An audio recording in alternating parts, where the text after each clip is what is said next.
Welcome to this digital resource video guide brought to you by the Digital Learning team in the Centre for Enhancement in Learning and Teaching at Bishop Grosseteste University. Today we're going to be having a look at Socrative. Socrative is essentially an engagement tool. It's web-based and it allows you to engage your students at any point during a lecture. They can give feedback via a poll or a quiz or a simple single one-off question. They do this by using a digital device, a phone or a tablet, which interacts with the screen that you may choose to share with them at the front of the lecture. So I'm just going to head across to my browser. I'm going to use Chrome in this instance. That's what Socrative recommend. I'm just going to scroll back up to the top of the Socrative website here. So the address you need here is https://socrative.com. Note there's no W's. And what you're going to need to do is, if you haven't already got an account, you're going to have to set one up. You do that by clicking here, and you'll see there are two options, depending on whether you're feeling generous. You can choose the free option, or you can choose the pro option, which will cost you $60 a year, but we're going to go with the free option. I already have an account, so I'm going to head back to the Socrative front page. So you'll see this is where you'll be accessing Socrative from each time you log in, and I'm going to hit the teacher login button up here. So this is going to prompt me to sign in. Use your email address. So I'm going to type in my email address, whatever email address you use to sign up for your account, that's what you'll use here, and then I'm going to put in my password.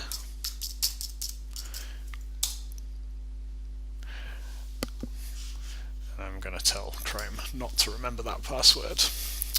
So once you've logged in, you'll be met with a screen like this, and you're in the Launch tab. So this Socrative is assuming that you want to go into your list of pre-prepared quizzes and launch one and share it with your students. So you'll notice a couple of things here. Most importantly, this code here at the top of the screen, this is your quiz room code. Any quiz that you prepare within your Socrative account will have this code associated with it, and this is the code you need to give to the students in order for them to engage with your quizzes. So probably the most important piece of information. It remains at the top of the screen throughout the website once you're logged in, so but it might be worth taking a note of it, because as I say, it won't change at all from quiz to quiz. So we're going to have a look at creating a new quiz. So to do that, I'm going to head over here to the tabs. So I'm actually going to move from the Launch tab to the Quizzes tab, and you'll see here a list of quizzes that are already associated with my Socrative account. So we've got the World Facts quiz. That's a quiz that they put in there for you just to demo the service to you. And then there's a test quiz I've produced, and then there's one here called James's Nonsense quiz. So rather than go into one of those quizzes, we're going to create a new one. So to do that, I'm going to hit Add Quiz.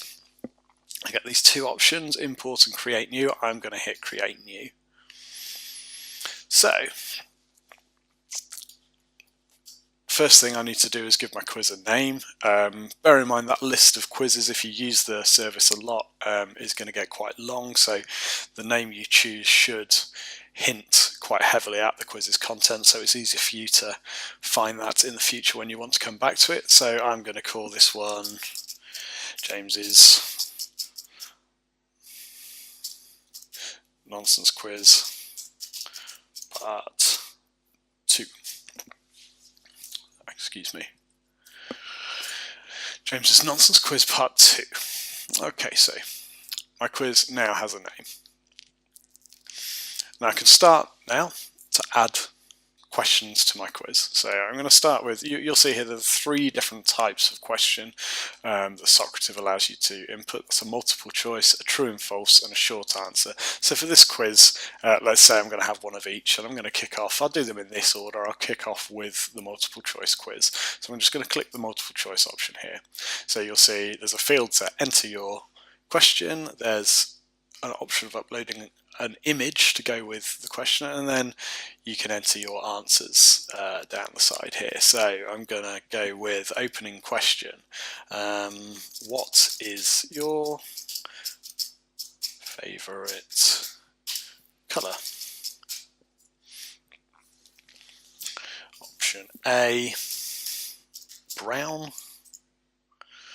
Option B,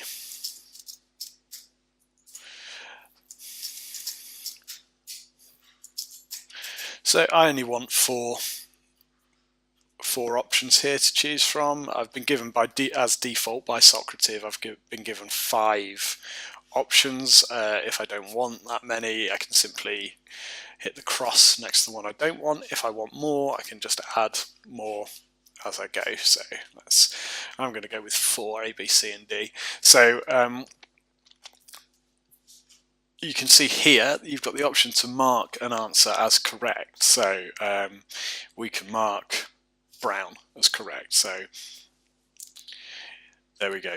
You see that highlighted in green. That means that indicates that that is the correct answer to that quiz. Of course, this is a subjective question, so there are no correct answers. So you have the option of not specifying a correct answer, or alternatively, if all the answers are correct, you can specify any number of answers as correct. So that's that question done. So I can save that question now. Don't need to save that question at that stage. Once I start adding questions, it will automatically save the questions that I've already inputted. So let's move on to a true or false question. So true or false question, again, option to upload an image with the question. So here, this is more about making a statement. This is a true or false statement. So rather than a question, we're making a statement here. So let's say,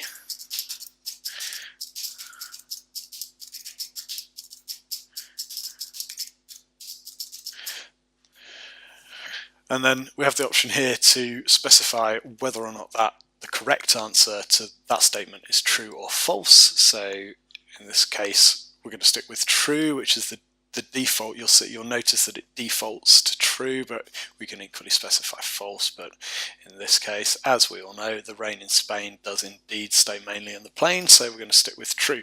Another field under here actually that's worth mentioning is if you feel anything needs to be added by way of explanation, there is an explanation text box which you can use on any of the questions. So I'm going to put something in here.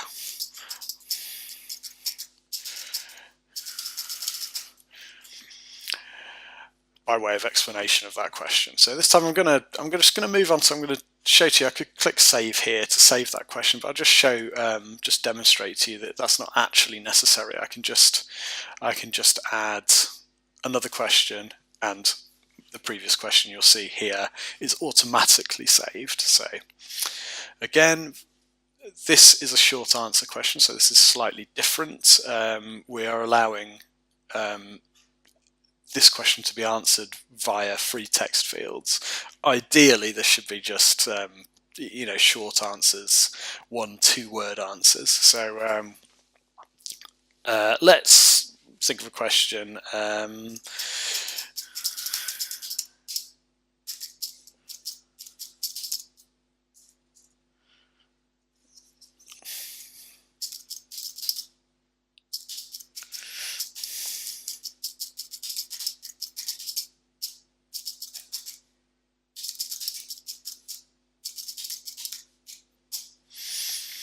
See, my typing is atrocious. It will spell check you as you go, but just be aware that it's an American piece of software, so your spelling may get picked up as incorrect even when it is correct. So there's my question: who can take a sunrise, cover it in juice, sprinkle it with chocolate, and a miracle or two? So now I get to add my correct answers. So, which again, as you'll see, is optional. So, but as of course we all know, the answer to that question is indeed the Candyman. And what I'm going to do here actually is that this is not case sensitive.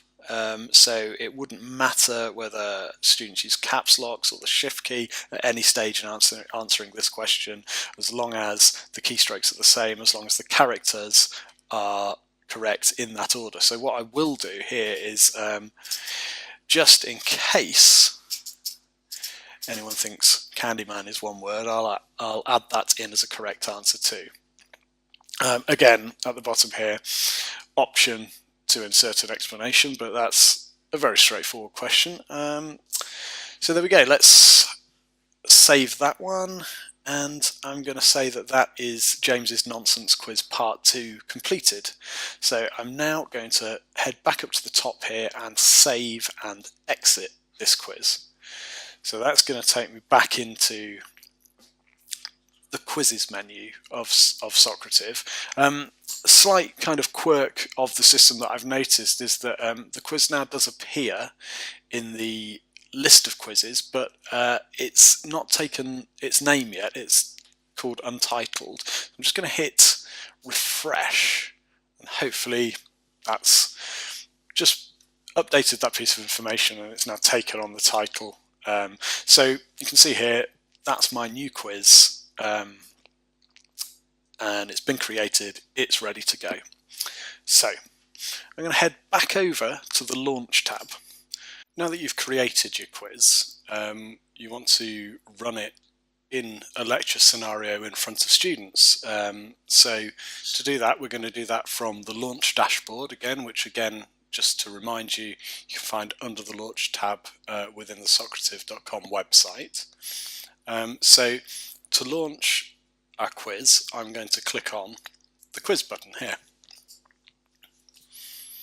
And here you can see a list of all the quizzes in my Socrative account ready to be launched and go live. So I'm going to select James's Nonsense Quiz Part 2 that we've just created.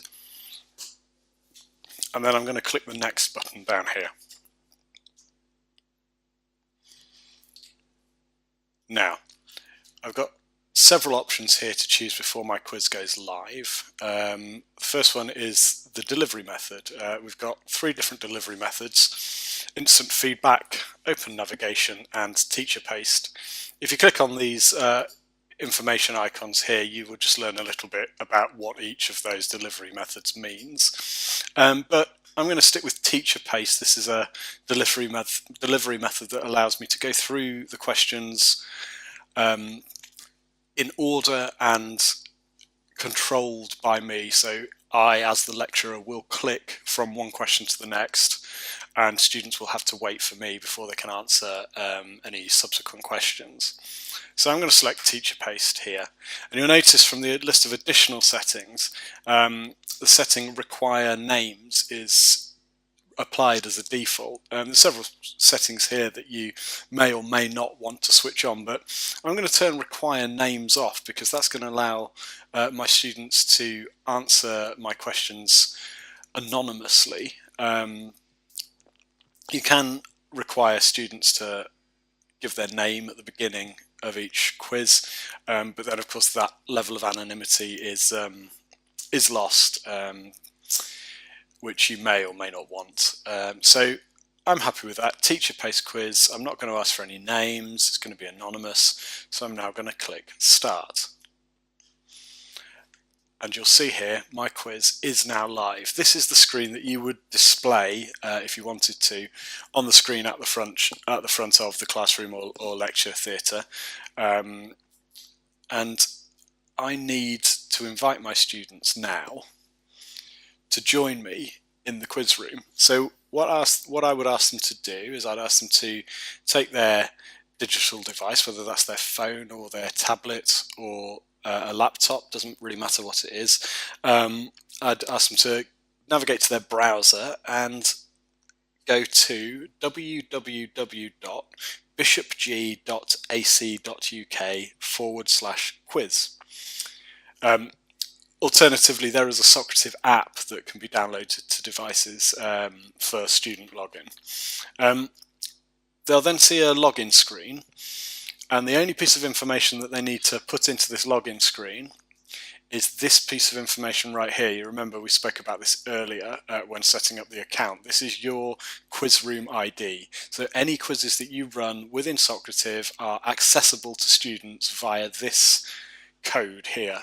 Usually we'll start with your name and then some numbers. So students will enter that code and hit the button below, and they will then see within their browser on their device the same as we can see on the page here. They'll have the question, what is your favorite color, followed by the 4 imaginative options: brown, beige, taupe and buff. So you can see here, this piece of information here is telling me that there is one student in the room. That student is in fact me, and no students have yet answered the question. So if I, on my phone, make a choice here, so I'm going to say that probably beige is my favorite colour, and I'm going to click submit answer on my phone, and you can see there immediately back on the lecturer's screen at the front of the room, I can see that I now have one student in the room and one student who has answered the question. So I know that I'm waiting for no more responses. So I can click now, how do we do? And this will reveal the answers. So this is now telling us a couple of pieces of information. This is telling us that 100% of the students who answered this question answered with answer B, beige. The fact that this bar is green is telling me that that was a correct answer. And the fact that all 4 options here are highlighted in green is telling me that all 4 options were specified as correct answers. So couldn't get that question wrong. Pretty straightforward, really. So once I'm happy that everyone's answered and I have revealed the answers, if I want to the class, it's now, because I'm running a teacher paced quiz, it's now up to me to move the whole class onto the next question, which I do by clicking here on the next button. And you can see here that we're on to question 2, which is a true or false question that we set up.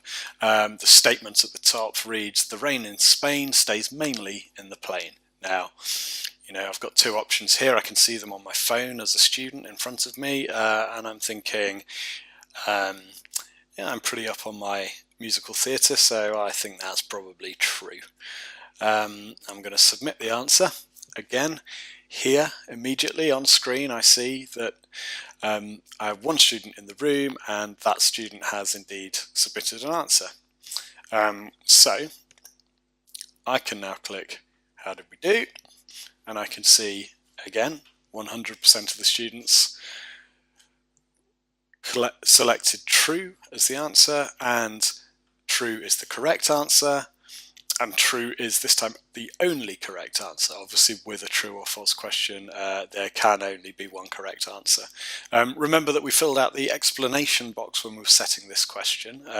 I can, at this stage, if I want to, I can reveal an explanation. That might be, you'd be able to talk through an explanation as well, but sometimes this field can be as useful for prompting you as the session lecturer as it is kind of displaying information for students. So you might put your own notes in there so that you can pick up on them when you're delivering the session.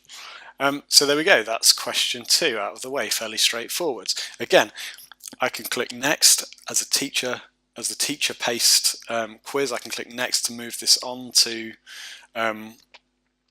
onto the next question. I can click previous this time to move on to the previous question. But I'm going to click next, and we're going to go to the last question of the quiz, which is a little different. So we've got here a free text answer question. So One thing here, what might be a useful piece of information, that you get the choice here to hide the answers, because as students submit these answers, you will see them appear on the screen in real time. If you choose to hide answers, you will see that a student has submitted an answer, but you will not see what that answer is. That's useful because if there is in fact a correct answer to the question, as there is with our one, as soon as one student enters the correct answer, that may prompt others just to follow suit. Now, by hiding the answers, which I'm going to do now, you will see that when I answer this question, and I'm going to answer this with caps lock on just to prove that, that this is not case sensitive. Remember when we set this question up, I typed the answers in all in lowercase. Well, I'm going to type the answer here into my phone all in uppercase. So we're going to say the candy man. And I'm going to click submit answer. So you can see here, what's happened is the answer has popped up straight away. This is these free text questions. There is no "how do we do" button. The answers just appear on screen as they come in. Now, I have the option to show answers at any time. I'll show you that, and you can see my answer, the Candyman, has come up, and hide answers. I've also got the option to show and hide the answer here. The difference between those two buttons will become apparent when you have a quiz with more than one student answering the questions. This allows you to hide and show that individual answer, whereas this button here will hide and show all of the answers that appear in that list. So that's fairly straightforward.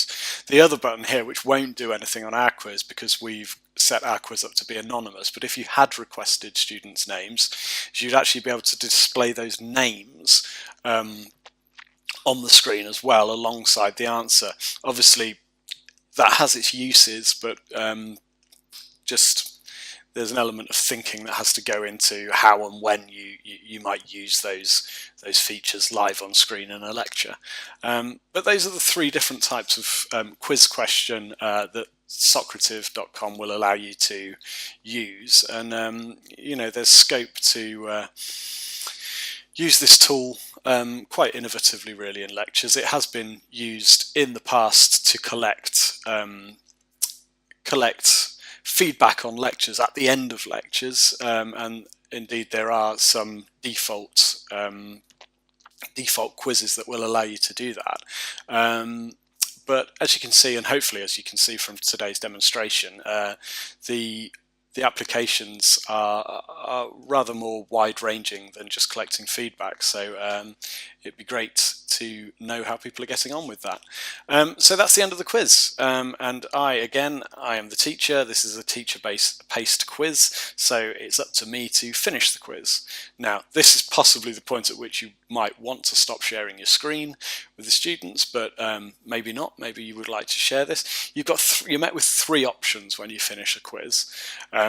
You can click Get Reports, which will download a PDF format report of the answers to the quiz you've just run. You've got View Chart, which will display the